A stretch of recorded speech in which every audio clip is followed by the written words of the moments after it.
Okay, so now we want to talk about some essential oil safety tips. There's just a few things you need to know to really be able to use these safely for yourself and your family. So first up, what's the safest place to put an essential oil on your body?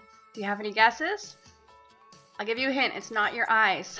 The safest place to put an essential oil is the bottoms of your feet. Why? Because there are large pores down there, it absorbs fast, and there are nerve endings on the bottoms of your feet that correspond to all the other parts of your body. So putting the oil down there is an effective way for it to get where it needs to go.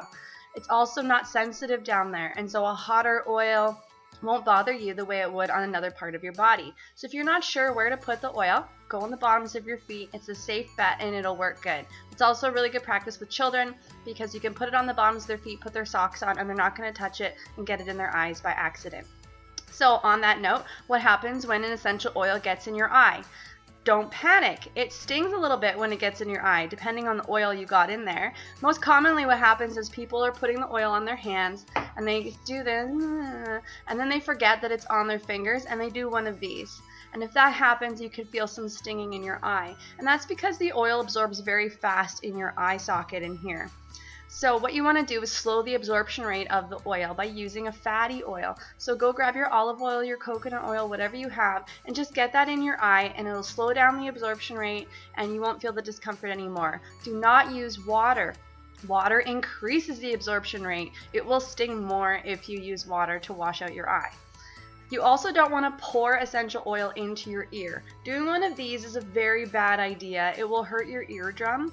Oils are very high vibration, and when they go into your eardrum, it can hurt a lot. So you really don't want to be using them in that way. To safely use an oil around your ear, you would drop it into your hand and then use your finger and you would go around your ear, or you could go just gently inside like that. You could use a Q-tip to apply it that way, but you just don't want to be pouring it into your ear. I think that's just common sense, but some people need to hear that.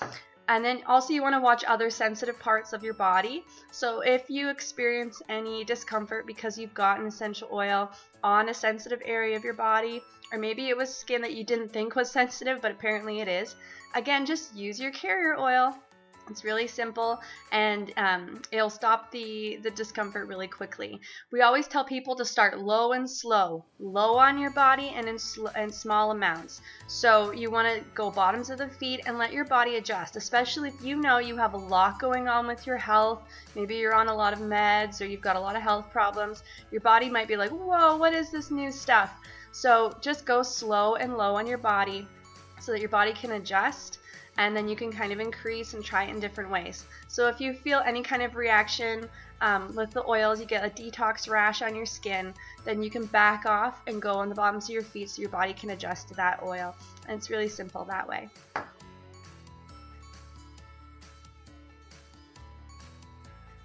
So how do we use an essential oil?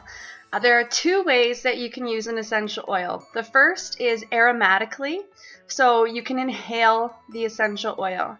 And this might seem simple. You might think, well, yeah, you can smell a pretty smell, but it's actually really significant for your health. If you're inhaling the essential oil, those molecules are going into your lungs with the oxygen, and they're going into your alveoli and into your bloodstream. And that's really powerful for your health. So never underestimate the power of inhaling an essential oil. So how do you inhale it? There are so many ways. First, you can use a diffuser. You want to make sure that your diffuser is a good quality and that it's a cool mist diffuser. Heating essential oils can break down their therapeutic properties, and that's not desirable. If you're just after a pretty smell, then you can get an oil warmer, an oil burner, and that's fine. But we're talking about therapeutic grade essential oils. We want to use a cool mist diffuser. The other way you can inhale an oil is just simply put a drop in the palm of your hand and cup it over your nose, and I just inhale until I can't smell it anymore as a rule of thumb, and that's really, really powerful, especially for things like stress, helping with sleep, anything like that, a cough. You can inhale it.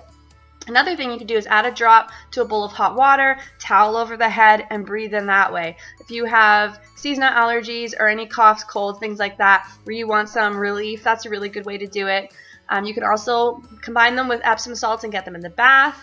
You can combine them with coconut oil and make your own sort of Vicks Vapor Rub on your chest, on your back, and you get the vapors that way. There are lots of ways to inhale an essential oil, and so I really encourage you not to underestimate the power of that and to give it a try, because it's great for uplifting your mood and for your energy and for your just overall wellness. The second way is topically. So we've touched on this a little bit with our carrier oils, but you can apply your oils on your skin. So why would we do that, and where on your skin? Basically, you typically put it on site. So if it hurts here, put your oils there. So for example, if you had a bruise or a sore muscle, you could massage the oils into that spot. If you had a bug bite, you could put it on the bug bite. But for things like, say, sleep, where it's like, where on my body do I put it for sleep? Bottoms of the feet is good. I do the back of my neck up to my brainstem. There's lots of ways to do it that way too. So, and like I said, bottoms of the feet is your best bet if you're not sure. And then we've already talked about diluting for sensitive skin and for massage oils. And so just remember to have your carriers and to know what kind of oil you're using. So you want to always be using the best oil in the world, therapeutic grade, 100% pure. You know where it was farmed and how it was farmed. And so if it goes on your skin, it goes up your nose, you know it's safe for your whole family. And you want to make sure that you know if it's a hot oil that you should be diluting it, or if it's sensitive skin, you should be diluting it.